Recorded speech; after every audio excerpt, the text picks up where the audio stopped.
Every rock fan thinks they know the hits that define the 70s, but the truth is, many classics weren't hits at all, at least not initially.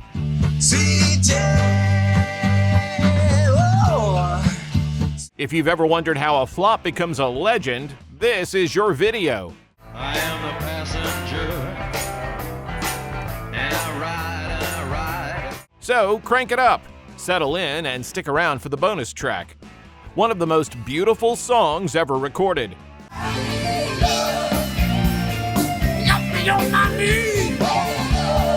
But ignored by almost everyone in 1973. So don't stop me now. Number 10. It's one of rock's most polarizing anthems, a song some call the ultimate party manifesto. Others call the moment the spectacle took over the music. You've heard it 1,000 times, but remember, it started as a flop. Rock and Roll All Night, Kiss, 1975. Wanna rock and roll all night. By spring of 75, Kiss was 3 albums in and still barely hanging on. The makeup drew headlines, but the records didn't sell. When Dress to Kill dropped, Casablanca pushed Rock and Roll All Night hard. The band's big swing for a hit. Recorded at Electric Lady Studios in New York, it had the hook, the swagger, the whole package. And still, it peaked at number 68 on the Billboard Hot 100. You show us everything you got. Baby, that's quite. Not a disaster, but a major letdown for a song meant to break them wide open. Then came Alive. Same song, different energy. The live version, dripping sweat and crowd noise, hit number 12, turned Kiss into headliners, and redefined what a live album could do. Some say that's when they found their soul. Others say it's when they sold it.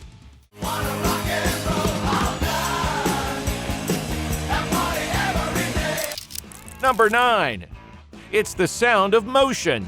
Headlights flashing through Berlin streets, a voice half asleep, half awake, humming into eternity. You've heard it in films, commercials, playlists. But when it first hit, no one cared. The Passenger, Iggy Pop, 1977. I am the passenger, and I ride. By 77, Iggy was running on fumes and adrenaline. The Stooges were long gone, his drug habit nearly killed him, and only David Bowie seemed to believe there was still something left to save. Together, they holed up in West Berlin, a gray world of late nights, U-Bahns, and cheap cigarettes. Out of that came Lust for Life, cut at Hansa Studios, produced by Bowie and engineer Colin Thurston. I am the passenger.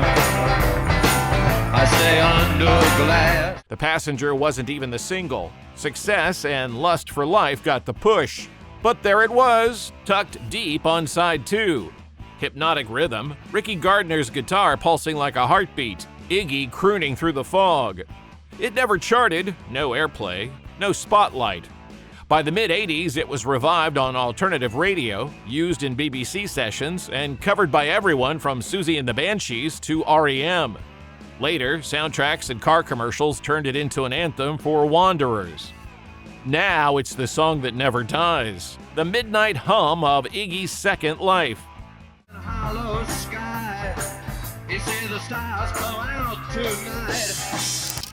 Number 8. It's the riff every bar band wants to own. Simple, defiant, and immortal. But when it first hit the air, barely anyone was listening. Sweet Jane, The Velvet Underground, 1970. Sweet By 1970, the Velvets were chasing a straighter shot at radio. Loaded, tracked at Atlantic Recording Studios and produced by Jeff Haslam, Shel Kagan and the band was meant to be, as Reed joked, loaded with hits. But in the moment it landed, the album and its singles didn't chart. And when they come home from work, Reed had already played his last show with the band on August 23, 1970, concluding their residency at Max's Kansas City before the record's November release. Sweet Jane wouldn't even be issued as a single until 1973, and it still went nowhere. Only later, especially after Bowie and Mick Ronson produced Reed's album Transformer in 1972, did the album's hardened rock anthems, like the later issued single, harden into sacred text. Sometimes the future takes a minute to tune in. There's even some evil mothers. Well, they're gonna tell you. Number 7. It sounds like a farewell, but it was really the start of everything. The man who sang it knew failure better than fame, until this song quietly rewrote his story. Changes, David Bowie, 1972.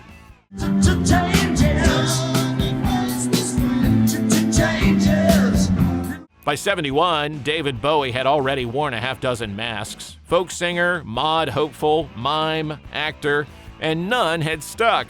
His 1967 debut vanished. Space Oddity was a fluke, and The Man Who Sold the World barely moved the needle. When he walked into Trident Studios with Mick Ronson, Trevor Bolder, Rick Wakeman, and Mick Woodmansey to record Hunky Dory, no one saw a star in the making.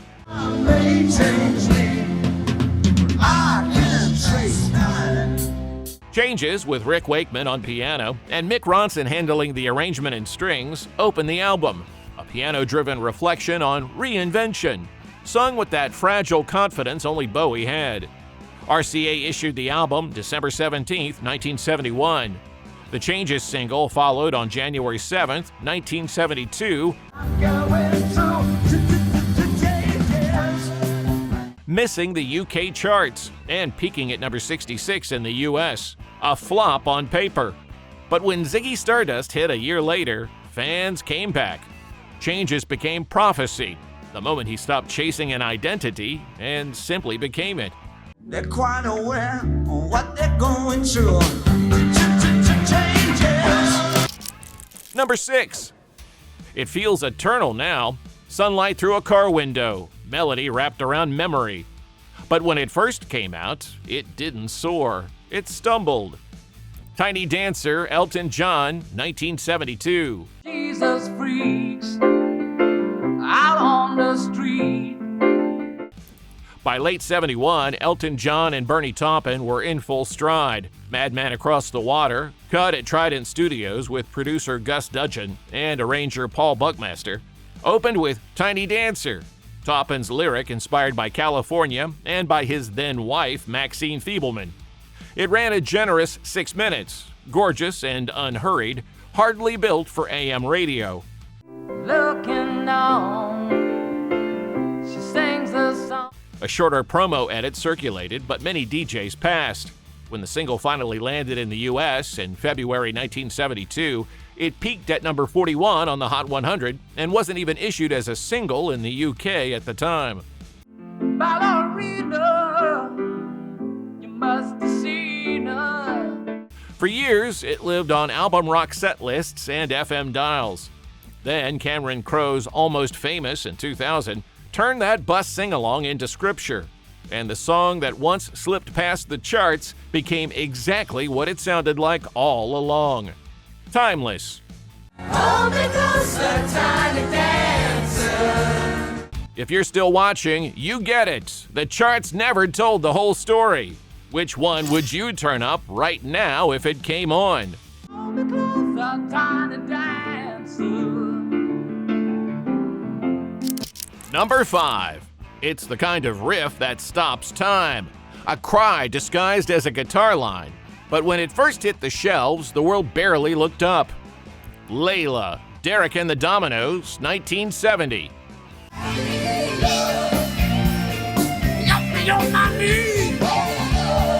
By late 1970, Eric Clapton was chasing ghosts. After Cream and Blind Faith, he built Derek and the Dominoes with Bobby Whitlock, Carl Radle, and Jim Gordon, cutting Layla and other assorted love songs at Criteria Studios in Miami with Tom Dowd behind the board. Tell me all my love Layla, born from Clapton's obsession with Pattie Boyd, George Harrison's wife, was released as a single in the US in March 1971 and stumbled. It peaked at number 51 in the US and failed to chart in the UK, proving too long and raw for radio. Trying to give you consolation. Your man. Only after its August 1972 reissue, the full 7-minute version, did it finally crack the top 10, peaking at number 10 in the US and number 7 in the UK. Critics missed the wound at its center. Clapton's guitar locked in desperate dialogue with Duane Allman's slide. It took years and heartbreak before the world caught up.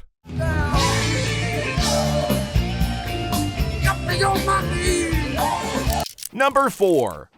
It's the song that made screaming teenage fans and jaded rock critics finally agree on something. But the version that conquered the world wasn't the one the band first released. I Want You to Want Me, Cheap Trick, 1977.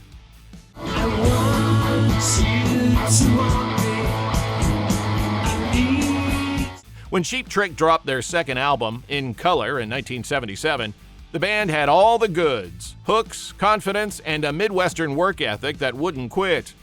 Recorded at Ken Dunn Recorders in Burbank with producer Tom Werman, I Want You to Want Me was cut as a clean, almost bubblegum rocker. Polished, safe.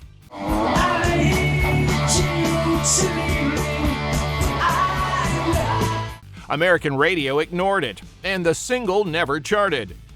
Then came Japan. In 1978, the band recorded at Budokan in Tokyo, and that crowd changed everything.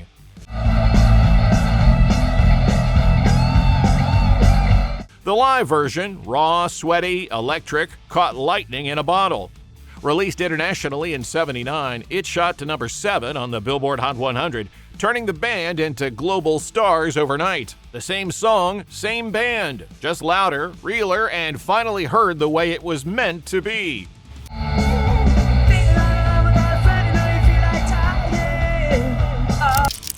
Number 3. It sounds like it's always been there. Open highway, radio static, that eternal 4 count before the chorus hits. But when it first rolled out of the gate, almost nobody was listening. American Girl, Tom Petty and the Heartbreakers, 1976. She couldn't help thinking that there was a little more to life. When Tom Petty and the Heartbreakers released their self-titled debut on Shelter Records in late '76, the industry didn't know what to make of them. Part Birds, part Stones, too American for punk, too raw for AOR. Recorded at Sound City Studios in Van Nuys, with Denny Cordell and Noah Shark producing, American Girl closed the album with a chime and a punch. Take it easy, baby. May it last all night. That Rickenbacker 12-string, Mike Campbell's clean lead, and Petty's southern draw, pure highway poetry. But the single stiffed, failing to chart in the US and barely scraping number 40 in the UK. Radio missed it completely. Then came the slow burn, relentless touring, college radio, and Petty's fight for control of his music. By the early 80s, American Girl was canon, a cult song turned classic, forever caught between freedom and heartbreak. One desperate moment, we crept back in. Number 2. It's the sound of pure adrenaline, joy turned into velocity. But in America, this rocket barely cleared the launch pad. Don't Stop Me Now, Queen, 1978. So don't stop me now. By the time jazz hit shelves in late '78, Queen was untouchable, coming off News of the World and the global blast of We Will Rock You and We Are the Champions. Recorded at Super Bear Studios in France and Mountain Studios in Montreux, Don't Stop Me Now was all Freddie Mercury, piano, pulse, and unfiltered momentum. Queen and Roy Thomas Baker produced it like a celebration in freefall. Go, there's no stopping me. I'm burning through the sky. But for its spark, radio programmers didn't bite. Released in early 1979, it stalled at number 86 on the US Billboard Hot 100. A rare miss for a band that seemed unstoppable. Even Brian May admitted later he wasn't sure about its hedonistic tone. Europe, though, got it. Number 9 in the UK, and decades later it became the song that outlived its own charts. A flop turned fuel, forever racing toward the stars. Don't wanna stop at all. Yeah, I'm a rocket ship. Number 1. It's the song that built the legend, the one every kid with a lighter knows by heart. But when it first hit radio, most stations passed without a second listen. Dream On, Aerosmith, 1973. Dream on, dream on, dream on, dream until you dream on. In 1973, Aerosmith were a hungry Boston band clawing for a foothold on the national stage. Signed to Columbia Records, they cut their debut at Intermedia Sound Studios with producer Adrian Barber. The album was raw, uneven, more barroom grit than polish. But buried on side 1 was Dream On, a song Steven Tyler had written years earlier on his family's upright piano.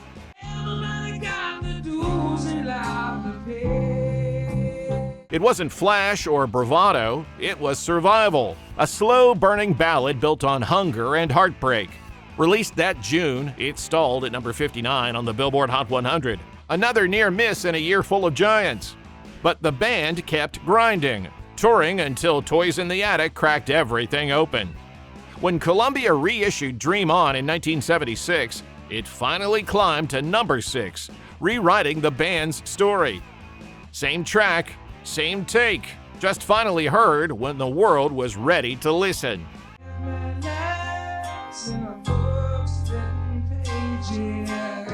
Bonus.